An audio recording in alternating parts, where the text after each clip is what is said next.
My name is Samantha Turner, and at 29, I own a multi-million-dollar marketing company. 11 years ago, my mother called me a disgrace, slapped me across the face, and kicked me out of our home because I refused to marry the man she had chosen for me. Today, I returned to my hometown on my private jet with my 5-year-old daughter, Emma. The expression on my parents' faces when they saw us step out of the car was worth every struggle I endured. Before I continue my story, drop a comment telling me where you're watching from, and hit that subscribe button if you want. More real-life comeback stories. Growing up in the Turner household meant living by strict rules and even stricter expectations. My parents, Margaret and Robert Turner, weren't just conservative. They were controlling in ways that shaped every aspect of my existence. Our suburban home in Pennsylvania looked picture-perfect from the outside manicured lawn, pristine white fence, and windows that gleamed in the sunlight. Inside those walls, however, was a different story. My mother, Margaret, ruled our home with an iron fist disguised in designer gloves, standing at 5'6" with perfectly coiffed auburn hair that never moved an inch. She was obsessed with appearances and social standing. Every decision she made revolved around how others would perceive our family.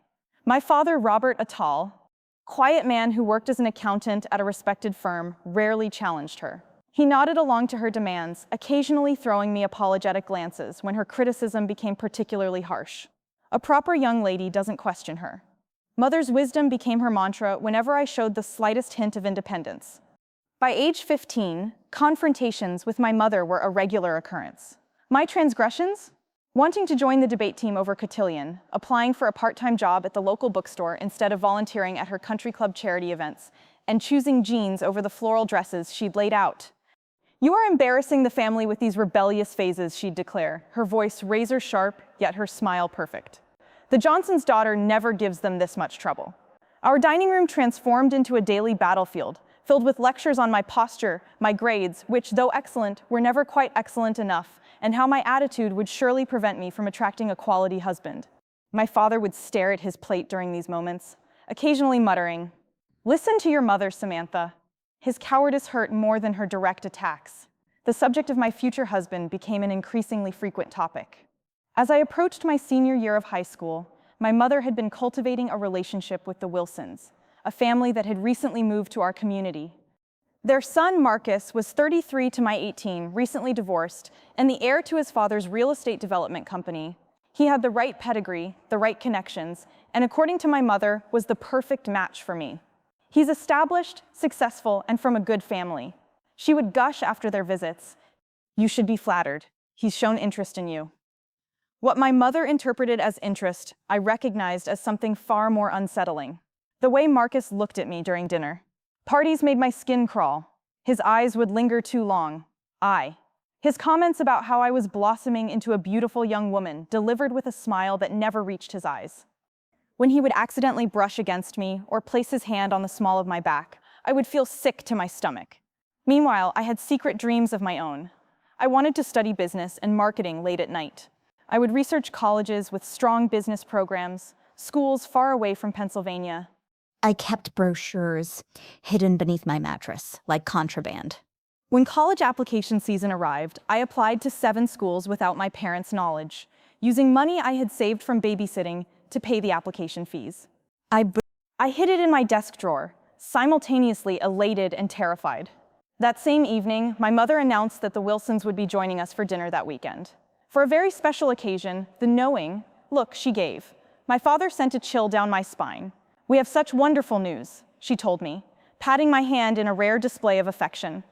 "You'll finally understand why I've been so hard on you all these years. Everything I've done has been to prepare you for this moment." As the week progressed, my mother was unusually pleasant, helping me select an outfit for the dinner, and even scheduling an appointment at her hair salon for me. Her sudden kindness only increased my anxiety. The acceptance letter burned in my desk drawer, like a live call representing everything I wanted versus everything that was being planned for me without my consent. The night before the dinner, I overheard my parents talking in hushed tones in their bedroom. "She's too young," my father said, showing a rare moment of backbone. "Nonsense," my mother replied. "I was 19 when we married. Besides, the Wilsons are offering a very generous arrangement. This connection will secure her future and help with your partnership track at the firm. Everyone wins." I backed away from their door, my heart pounding, They weren't just planning a marriage, they were negotiating a business transaction, and I was the commodity being sold. The dining room gleamed under the chandelier light that Saturday evening. Crystal glasses, our finest china and polished silver, adorned the table. My mother had spent all day preparing.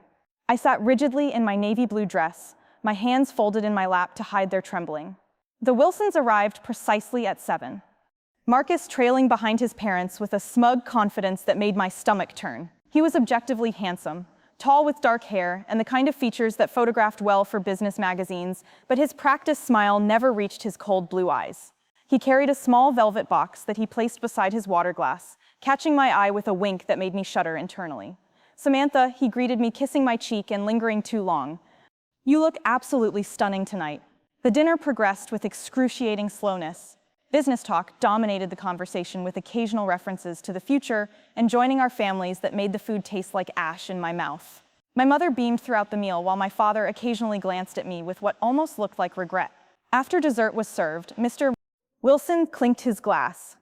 "I believe we should get to the real purpose of this evening." My mother nodded enthusiastically, while Marcus stood and moved to my side of the table. The room seemed to tilt as he dropped to one knee. Beside my chair, Samantha Turner, he announced, opening the velvet box to reveal a diamond ring that looked oppressively large. "Would you do me the honor of becoming my wife?"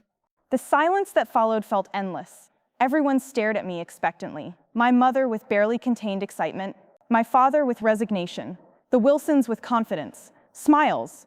Marcus's expression was not of love or even affection, but of someone closing a successful business deal. I need some air," I managed to say, rising from my chair. "Excuse me for a moment." I fled to the back porch, gulping the cool evening air. Footsteps followed me, and I turned to find Marcus standing there. His expression now irritated. "That wasn't the response I was expecting," he said, crossing his arms. "I'm sorry, but this is all very sudden." I replied, trying to keep my voice steady. "We barely know each other." He laughed, a sound without warmth. "Don't be naive. Samantha, this arrangement has been in the works for months. Your mother assured me you were on board arrangement." The word hung between us like a slap. "Yes, arrangement. My father is helping yours make partner. Your mother gets the social standing.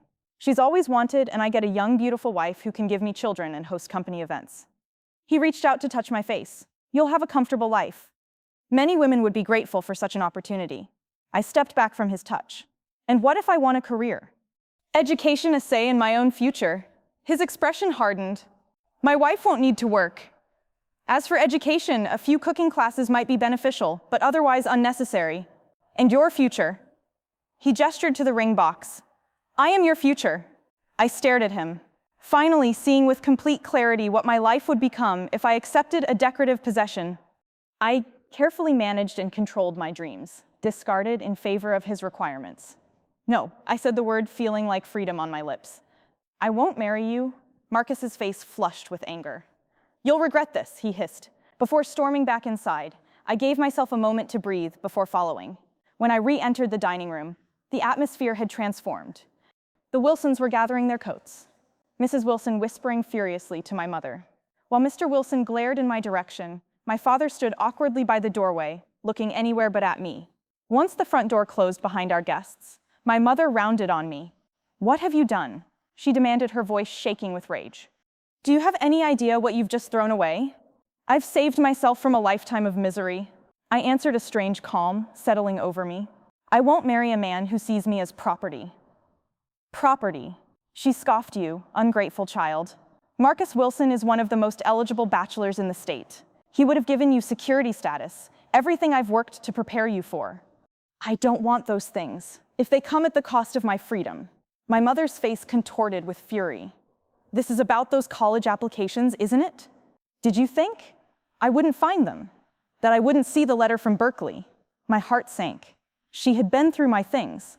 "I want to study business," I said, straightening my spine. "I want to build my own life." "You're a disgrace," she shouted, her perfect composure finally shattering.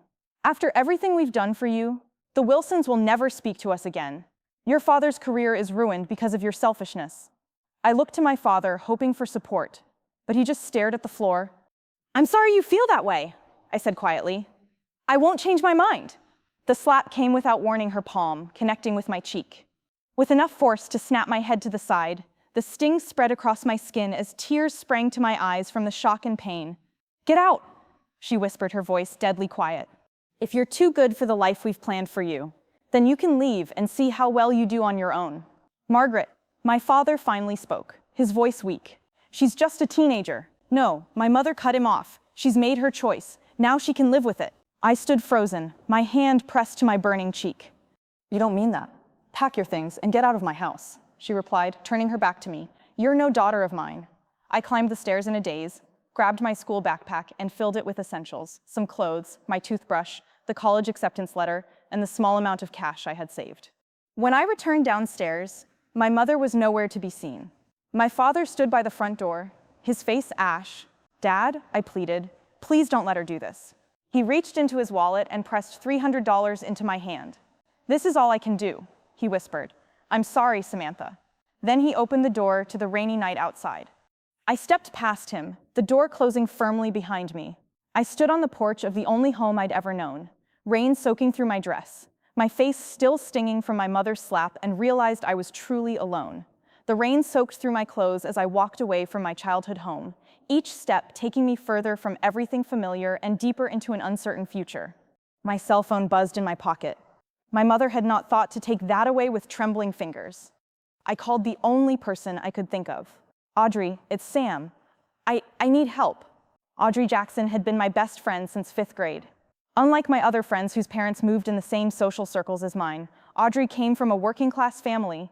My mother had always referred to her as my charity project, a comment that made me furious. Within 30 minutes, Audrey's beat-up Honda pulled alongside the curb where I waited, sheltering under a bus stop. "What happened?" she asked as I climbed into the passenger seat, my backpack and drenched clothes dripping onto her floor mats through tears. I explained everything: the arranged marriage, my refusal, my mother's reaction. Audrey's parents welcomed me with open arms, setting up a makeshift bed on their living room couch. "Stay as long as you need," Mrs. Jackson told me, her kind eyes so different from my mother's cold stare. 2 weeks stretched into a month. I enrolled in community college using my acceptance letter from Berkeley as proof of my high school completion. Berkeley itself would have to wait. The tuition was impossible without my parents' support. I found work at a local coffee shop, then added weekend shifts at a grocery store, and took on evening babysitting for a neighbor. My life became an exhausting cycle of work classes and brief periods of sleep.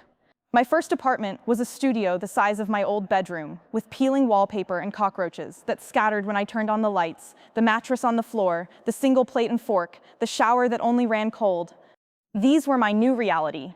Each night, I would collapse into bed, my body aching from standing all day, my mind racing with assignment deadlines and bill due dates. The scholarship rejection letter came on a Tuesday, 3 months after I'd moved out. I had pinned so much hope on that possibility, a full ride that would let me transfer to a 4-year university. The thin envelope contained a single sheet. "We regret to inform you that due to the high volume of qualified applicants, that night was the closest I came to breaking. Sitting on my mattress, staring at my prepaid phone, I contemplated calling home. Maybe if I apologized, agreed to their terms, I could escape this grinding poverty." My finger hovered over the number I still knew by heart. Instead, I called Audrey, who talked me down from my moment of weakness. "You've come too far to go back now," she reminded me. "Remember why you left the next morning?" My hands shaking from exhaustion as I prepared lattes at the coffee shop. I spilled a customer's order as I apologized profusely and remade the drink. The woman watched me with curious eyes. "Rough night?" she asked when I handed her the replacement. "Rough few months," I admitted with a tired smile. Her name was Elaine Carson, and she was the marketing director for a mid-sized local company. Something about our brief interaction must have impressed her, because she returned the next day and the day after that. On her third visit, she handed me her business card. "We have a junior position open," she said. "No experience required, but it demands someone smart who can think on their feet. The hours are better than this place, and it includes benefits interested." That moment changed everything. The position was entry-level, mainly answering phones and organizing files, but it came with regular hours and health insurance.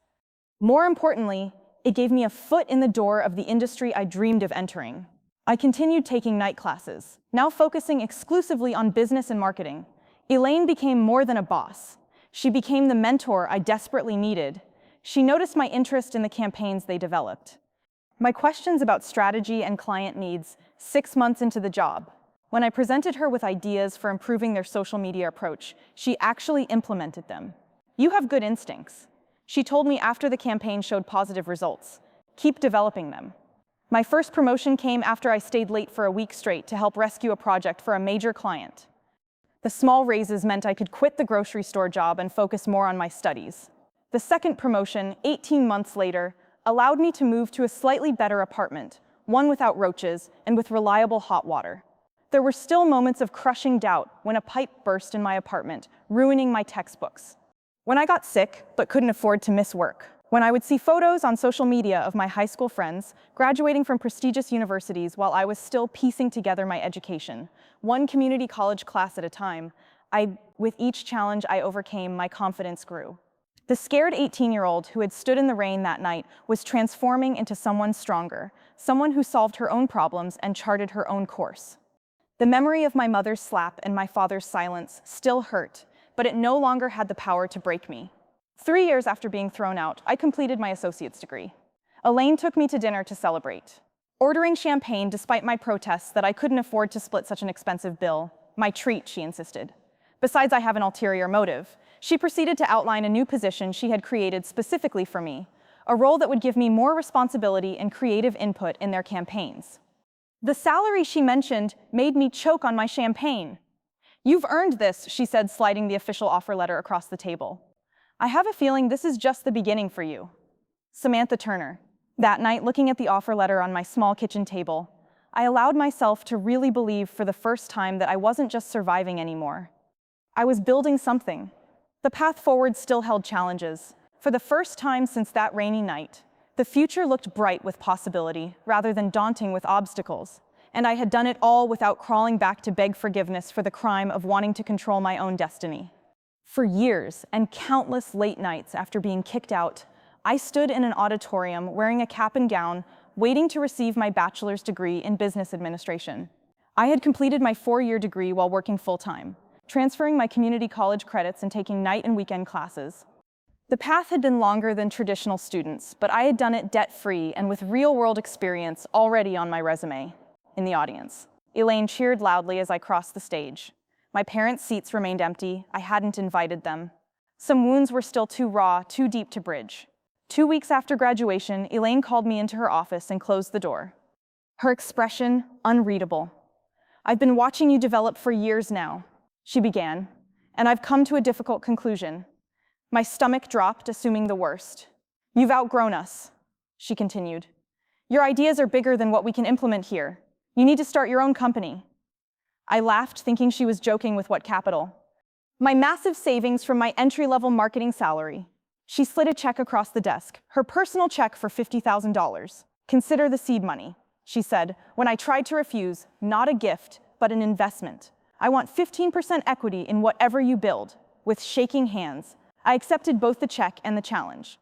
I rented a tiny office space, barely more than a closet, and registered Turner Marketing Consultants as an official business.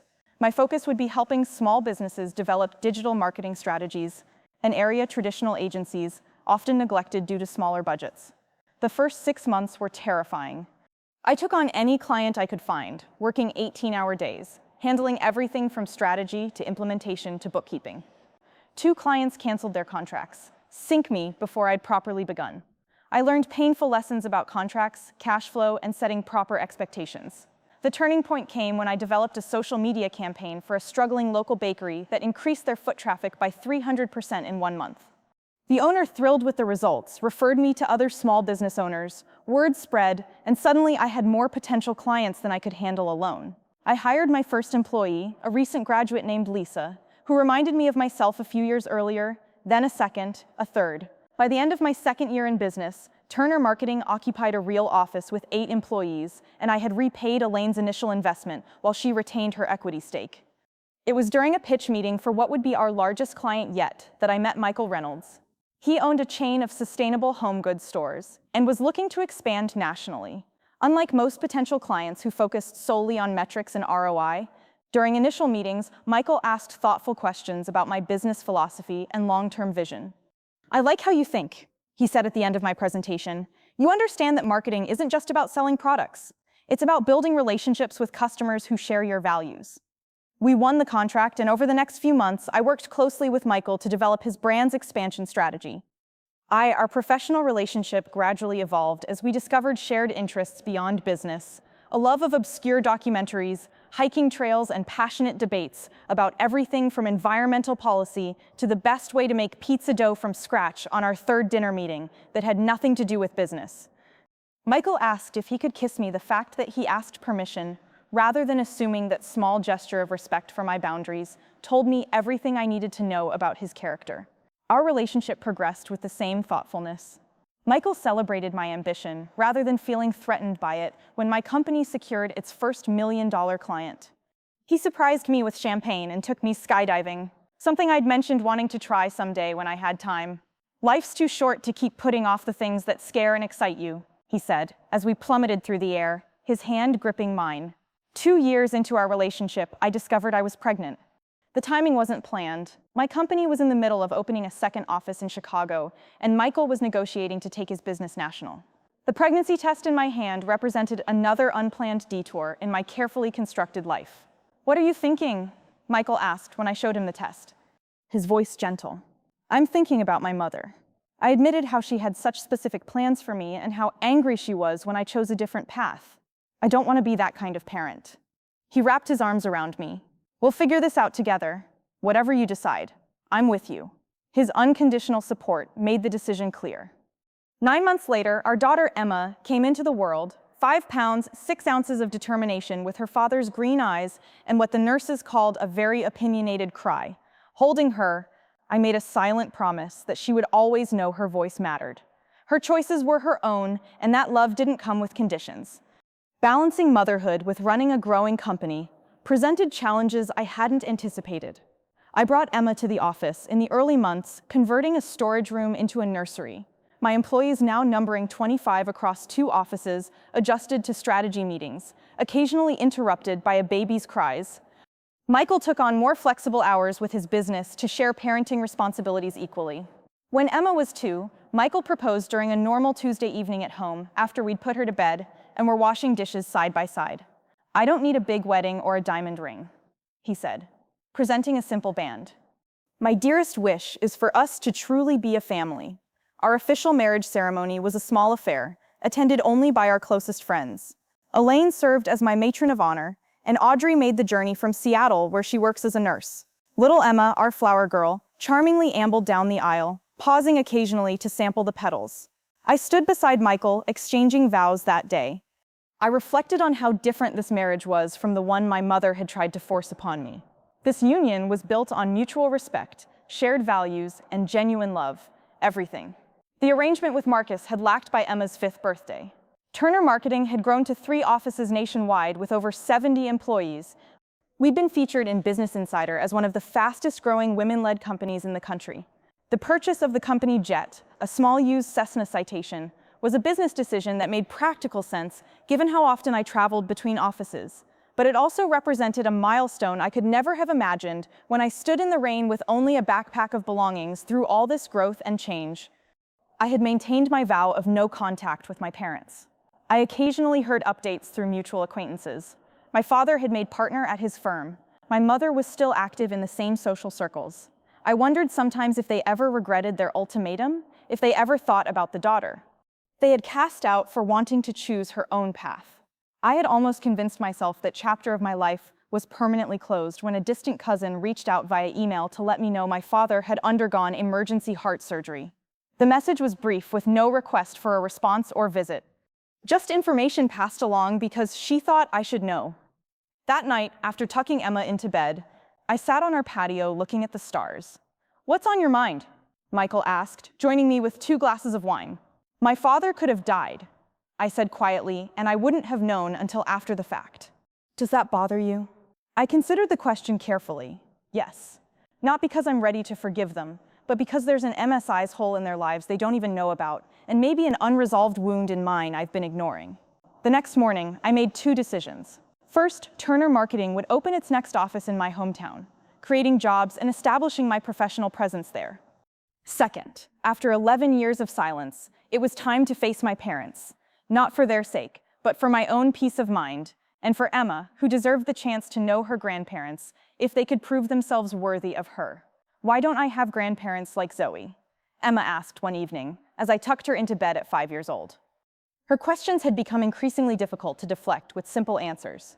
Her best friend Zoe often talked about weekends spent with doting grandparents who spoiled her with ice cream and trips to the zoo. I sat on the edge of her bed, smoothing her dark curls away from her forehead. "You have Grandma Elaine," I reminded her, referring to my mentor, who had become a surrogate grandmother figure. Emma scrunched her nose. "But Zoe has 4 grandparents. Where are your mommy and daddy?" The innocent question landed like a punch to the gut. For years, I had successfully compartmentalized the pain of my estrangement from my parents, focusing instead on building my business and my new family. But through Emma's eyes, the absence took on a new dimension. "They live far away," I said finally, the partial truth easier than explaining the full complexity of adult relationships to a 5-year-old. "Can we visit them sometime?" Her wide green eyes, so like Michael's, looked up at me with simple curiosity. "Maybe someday, sweetheart. Time for sleep." Now, as I closed her bedroom door, Michael was waiting in the hallway. Having overheard the conversation, "You knew this day would come," he said gently as we walked to the living room. I thought I'd have better answers prepared. I sank onto the couch, suddenly exhausted. How do I explain to her that her grandparents threw me out because I wouldn't marry a man? They've never even tried to contact me in all these years. Michael sat beside me, taking my hand. "Maybe you don't have to explain it yet, but maybe it's time to consider whether this complete separation is still what you want." I had been so certain of my decision to keep my parents out of my life. The hurt they had caused ran deep, the betrayal fundamental, but Emma's question had cracked open a door I'd kept firmly shut. The next morning, I received an email from a distant cousin I hadn't spoken to in years. "I'm not sure if you keep up with family news," she wrote, "but I thought you should know your father had emergency bypass surgery last week. He's recovering, but it was serious. Just thought you'd want to know." I stared at the screen, a complex mixture of emotions washing over me. The father who had stood silently by while my mother threw me out had nearly died, and I wouldn't have known if not for this casual email. Despite everything, the news affected me more deeply than I expected. Later that week, during a strategic planning meeting for Turner Marketing's expansion, our head of operations presented several potential locations for our next office. "The analytics suggest either Denver or returning to your roots in Pennsylvania," she concluded. "The Pennsylvania location actually shows slightly better numbers due to lower operating costs and an untapped market for our services." The synchronicity felt too significant to ignore. Our business was ready to expand. Emma was asking about her grandparents and now news of my father's health crisis, all pointing toward a return to the place I had fled 11 years ago. That evening, I researched my parents online, something I had deliberately avoided doing for years. My father's accounting firm had a professional photo of him on their website. He looked older, grayer with deep lines around his eyes. I didn't remember my mother appeared in local news coverage of charity events, still impeccably dressed. Still the picture of social propriety, their house. My childhood home was the same. At least from the Google Street View image, I found more surprising was what I discovered about Marcus Wilson, the man I was supposed to marry. A local news article from 5 years ago detailed his arrest for domestic violence against his wife. The charges were later reduced in a plea deal. The incident had apparently cost him his position at his father's company. I felt a chill reading the article, thinking of how close I had come to that fate. "I've made a decision." I told Michael that night, "We're going to open the Pennsylvania office, and I'm going to oversee the launch." Personally, I think it's time Emma met her grandparents. Michael studied my face. "Are you sure you're ready for that?" "No," I admitted, "but I'm not doing it for me. I'm doing it for Emma and maybe a little bit for the 18-year-old girl who deserved better than what she got." Over the next month, we prepared for the trip. I deliberately didn't announce our arrival to my parents. I wanted the element of surprise needed to see their genuine reaction when I appeared on their doorstep after 11 years. Perhaps it was petty, but I also wanted them to see what I had accomplished without their support or approval. I found myself obsessively checking details: the itinerary, Emma's outfits, the hotel reservations, the meetings scheduled with local business contacts. Michael gently pointed out that my perfectionism was reaching new heights. "You know, you don't have to impress them, right?" he said as he watched me try on the 5th business suit for our arrival. "You've built an amazing life. If they can't see that, it's their loss." The night before our departure, I tucked Emma into bed and tried to prepare her for the meeting. "Remember those grandparents you asked about? We're going to visit them tomorrow." Her eyes widened with excitement really well. They have cookies like Grandma Elaine. I smiled at her. Simple expectations. I don't know, sweetheart. I haven't seen them in a very long time. Why not? Her directness, as always, cuts straight to the heart of the matter. Sometimes grown-ups disagree about important things, and they need time apart to figure things out. She considered this with the seriousness only a 5-year-old can muster. Are you scared to see them? Her perception startled me a little bit. I admitted. She nodded. Sagely, that's okay. Mommy, I hold your hand when I'm scared. The next morning, we boarded the company jet, a small Cessna Citation that served as both a practical business tool and the most visible symbol of how far I'd come. Emma was beside herself with excitement about flying on our very own airplane. While I tried to quiet the nervous flutter in my stomach as we approached the small regional airport nearest my hometown, I gazed out the window at the familiar landscape, the rolling hills, the patchwork of farms and suburbs, the river winding through it all. It looked exactly the same.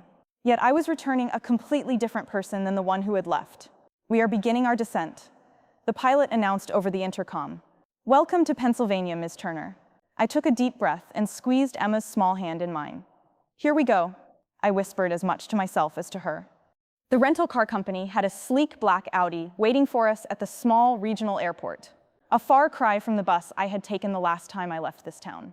Emma bounced excitedly in her car seat as we drove through familiar streets that felt both unchanged and strangely smaller than I remembered. Michael sat beside me, occasionally squeezing my hand when he sensed my tension rising. Are you sure you don't want me to come with you to meet them first? He asked as we checked into our hotel. I shook my head. This is something I need to do myself. Besides, Emma will be buffer enough.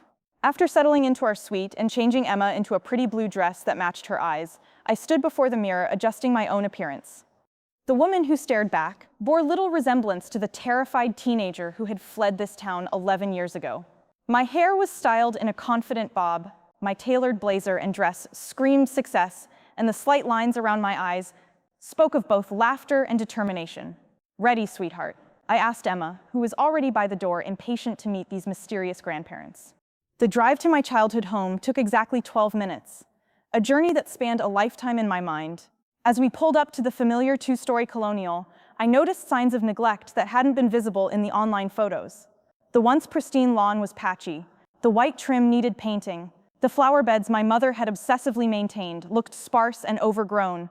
Is this where you grew up, Mommy? Emma asked, pressing her face against the car window. Yes, from the time I was born until I was 18, it's pretty, she declared with the easy acceptance of childhood. We sat in the car for several minutes while I gathered my courage finally. Taking a deep breath, I helped Emma out and walked up the familiar path to the front door.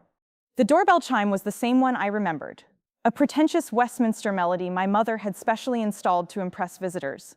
The door opened to reveal my father, noticeably thinner. Then in his website photo, wearing a cardigan. Despite the warm weather, his eyes widened in shock, his mouth forming a perfect O for surprise. Samantha, he whispered, as though seeing a ghost. Hello, Dad, I replied, my voice steadier than I felt. His gaze dropped to Emma, who was partially hiding behind my legs while peering curiously at the stranger who's at the door. Robert. My mother's voice called from inside, followed by her appearance in the hallway. She froze mid-step when she saw me, her hand flying to her throat. I thought it was time for a visit. I said into the silence, and for you to meet your granddaughter at the word, granddaughter. My mother's knees seemed to buckle slightly. My father reached out to study her, an automatic gesture that spoke of long habit. This is Emma. I continued gently urging my daughter forward. Emma, these are your grandparents, Mr. and Mrs. Turner. Emma, suddenly shy, pressed closer to me, but offered a small wave. Would you like to come in? My father finally managed stepping back from the doorway. The interior of the house was like stepping into a time capsule. The same formal furniture, the same floral arrangements, the same family photos on the wall. Though I noticed my graduation portrait was conspicuously absent, only the layer of dust on some surfaces and the slightly worn upholstery suggested the passage of time. Can I get you something to drink?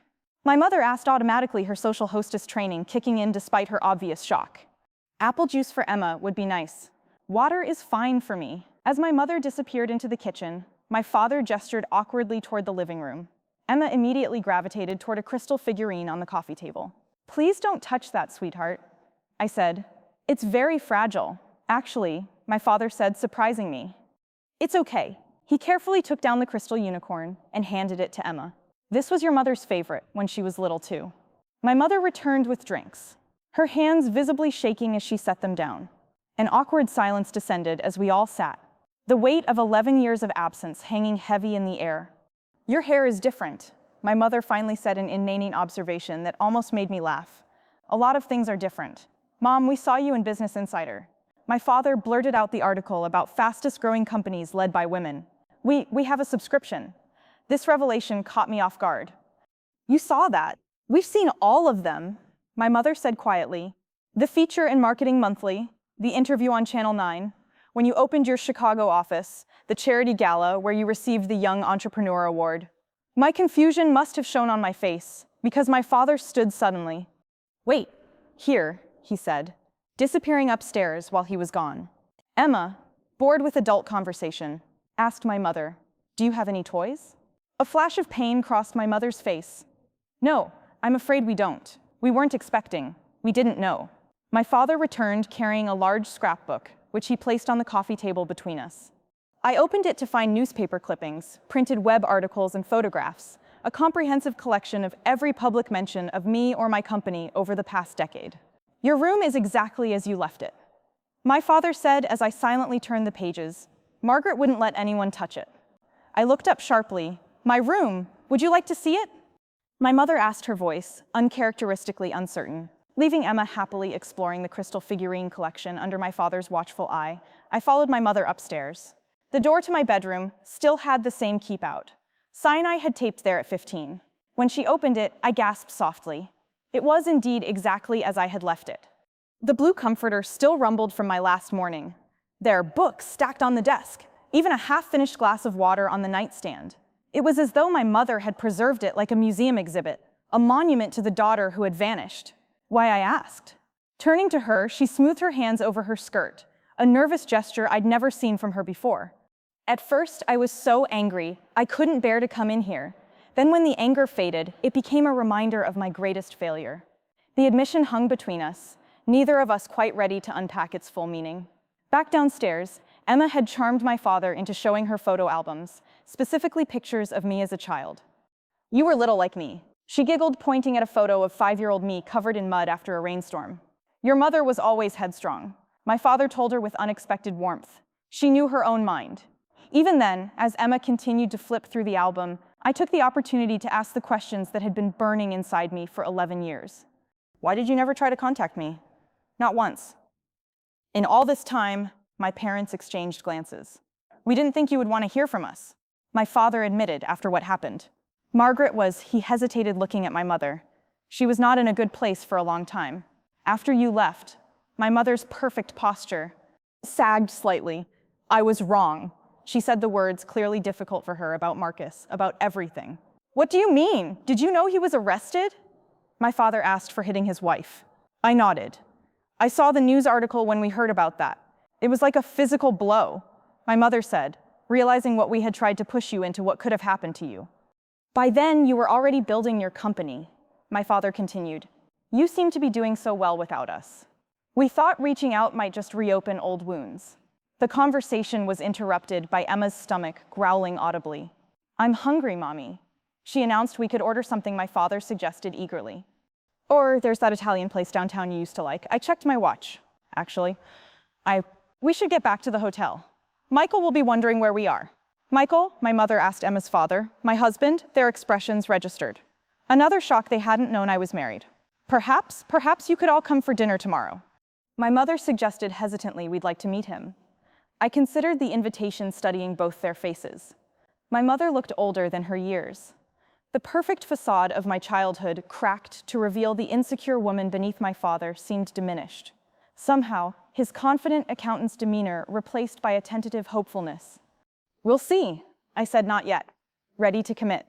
There's something else I need to know first. Are you having financial problems? They both stiffened. Why would you ask that? My mother responded defensively. The house needs maintenance. Dad looks like he's lost weight, and I know healthcare isn't cheap, especially after heart surgery. My father sighed deeply. The firm downsized. 3 years ago, I wasn't let go, but my partnership track evaporated. And yes, the medical bills have been challenging, We're managing, my mother added quickly. Pride still evident in her voice as I gathered Emma's things and prepared to leave. I made a decision. I'm opening a branch office here. I told them we'll be hiring local staff. Dad, you're good with numbers and client relations. If you're interested, I could use someone with your experience. The offer hung in the air, not charity, but an opportunity, a first step towards something new that evening at our hotel. I recounted the visit to Michael over dinner, while Emma colored nearby. They kept a scrapbook of everything I've done, I said, still processing the revelation. All these years I thought they'd wash their hands of me. People are complicated, Michael replied. They can be wrong, even terribly wrong, and still love their child. I don't know if I can forgive them yet, I admitted, especially my mother. Forgiveness doesn't have to happen all at once, he said wisely. It can be a process. The question is whether you want to start that process? I looked over at Emma, happily absorbed in her coloring book, unaware of the complex adult emotions swirling around her existence. I think for her sake, I do. The following evening, we returned to my parents' house for dinner. Michael, Emma, and me. My mother had clearly spent the day cooking the dining room table laden with all my childhood favorites. My father nervously shook Michael's hand, his eyes registering approval of my husband's firm grip and direct gaze. We've prepared the good china. My mother announced, her voice betraying her anxiety. Actually, I interjected. Let's use the everyday dishes with a 5-year-old. It's safer. The small rebellion changing. My mother's careful plans hung in the air momentarily before she nodded. Of course you're right. That simple acquiescence, so unlike the controlling mother of my youth, spoke volumes about how our dynamics had shifted. I was no longer the powerless teenager. I was an adult making reasonable requests that she now had to consider dinner. Conversation remained carefully polite, skating around the deeper issues still unresolved between us. Emma, oblivious to the undercurrents, charmed her grandparents with stories about her kindergarten adventures and her favorite stuffed animals waiting back home. She's remarkable, my father said, watching Emma demonstrate how she could count to 100. You've done a wonderful job with her. We have, I corrected gently, taking Michael's hand. We're equal partners in parenting, just like we are in everything else. My mother's eyes flickered between Michael and me, observing our easy rapport with something like wistfulness. After Emma had been tucked into bed in the guest room upstairs, the 4 adults gathered in the living room for the conversation we couldn't have in front of her. I'd like to establish some ground rules. I began my business negotiation skills, serving me well in this personal arena. If we're going to have any relationship moving forward, I need certain boundaries. Respected my parents, nodded my father, leaning forward attentively, while my mother clasped her hands tightly in her lap first. Emma is being raised to make her own choices. You will never pressure her about who she should be or what she should do with her life. Of course, my father agreed immediately. Second, Michael and I make decisions about our family as equals. Our marriage is a partnership, not a hierarchy. My mother's lips thinned slightly, but she nodded third. I'm offering Dad a position at the new office because he's qualified and we need someone with his skills. It's not charity, and it comes with the same expectations I have for all my employees. I understand, my father said, sitting straighter, and I appreciate the opportunity. I won't disappoint you. The formality of our interaction gradually softened as Michael shared stories about our life together, carefully highlighting my accomplishments without rubbing my parents' faces in what they had missed by the end of the evening. We had agreed to regular video calls with Emma and monthly dinners when I was in town overseeing the new office. As we prepared to leave, my father pulled me aside. Samantha, he began, his voice breaking slightly. I need to say this. I failed you when we threw you out. I should have stood up for you. I was a coward, and I've regretted it every day since the apology. I had waited 11 years to hear, washed over me, releasing something tight and painful I had carried for too long. Thank you for saying that. I replied, my own voice on steady. My mother's apology came later, and with more difficulty, 3 months after our initial reunion. During a tense dinner where she had made several passive-aggressive comments about Emma's undisciplined behavior, I finally confronted her directly. Mom, if this relationship is going to work, you need to acknowledge what happened and take responsibility for your part in it. She stiffened, the old defenses rising. I've already said I was wrong about Marcus. That's not enough. I pressed you, threw your 18-year-old daughter out into the night with nowhere to go because she wouldn't follow your life plan. You need to understand how deeply that hurt me and how it might never fully heal. The silence stretched between us until Michael gently took Emma outside to look at the stars, giving us privacy. When my mother finally spoke, her voice was different, stripped of its usual polish and pretense. I was terrified, she admitted. I thought I was protecting you from making mistakes, from having the hard life I had before I married your father. I thought I knew best. She looked up, tears in her eyes. I was so wrong, Samantha, and I'm so sorry for the pain I caused you. It wasn't a perfect apology, but it was genuine, perhaps the first completely honest conversation we had ever had. The months that followed brought gradual changes. My father thrived in his position at Turner Marketing, his financial expertise and client relationship skills, making him a valuable team member. My mother volunteered to help with Emma when we were in town, slowly learning to respect the parenting boundaries. Michael and I suggested they consider family therapy, and surprisingly they agreed. The sessions revealed generational patterns. I hadn't known about my mother's own strict upbringing, my father's childhood with an alcoholic parent. Understanding the roots of their behavior didn't excuse it, but helped explain the damaged people behind the polished facade they had presented to the world. 1 year after our reunion, we gathered for Emma's 6th birthday, not at my parents' house, but at a local park where Emma could play freely without worrying about breaking precious objects. Watching my daughter show my father how to properly swing across the monkey bars, his suit pants getting dusty, as he awkwardly followed her instructions, I felt a bittersweet contentment. "Penny, for your thoughts," Michael said, joining me on the bench. "I was just thinking about the difference between the family I grew up in and the one we've created." I replied how cycles can be broken. Later, as we cut the birthday cake, my mother snapped a photo of the 4 of us: Michael, Emma, me, and my father. "Let me take another," she insisted. "Samantha, you weren't smiling properly." I felt the old tension rise at her criticism, but then she surprised me by adding, "It's your choice. The photo will be beautiful either way." It was a small moment, but it represented a massive shift in our relationship. Her recognition of my autonomy, even in something as minor as how I posed for a photograph that night after Emma was asleep in the hotel room. I scrolled through the day's photos, pausing on one that captured all 5 of us together. It wasn't a perfect family portrait. Emma was mid-laugh. My father was looking at her instead of the camera. My mother's smile seemed uncertain, and Michael and I had been caught exchanging a private glance, yet in its imperfection. It was honest, in a way that carefully posed portraits of my childhood. Never had been. My journey from that rainy night 11 years ago to this moment had been filled with struggles and triumphs. Neither my 18-year-old self nor my controlling mother could have imagined the wounds of the past hadn't completely healed. Perhaps they never would, but they had transformed into something different. Wisdom, strength, and the determination to create a better pattern for my own daughter. The true success story wasn't the private jet or the thriving business. It was the freedom I had fought for, the right to chart my own course, make my own mistakes, and build a life based on mutual respect rather than control. Knowing that Emma would grow up understanding the importance of her voice and choices made every past hardship worthwhile. If you were in my shoes, would you have sought to reconnect with family who caused you pain? Or would you have kept that chapter of your life firmly closed? I invite you to share your thoughts in the comments if this story resonated with you. Please like and subscribe for more stories of resilience and self-discovery. If you know someone who needs to hear that standing up for themselves is worth it, please share this video with them. Thank you for listening to my story. Remember, your life is yours to define, and no one else's.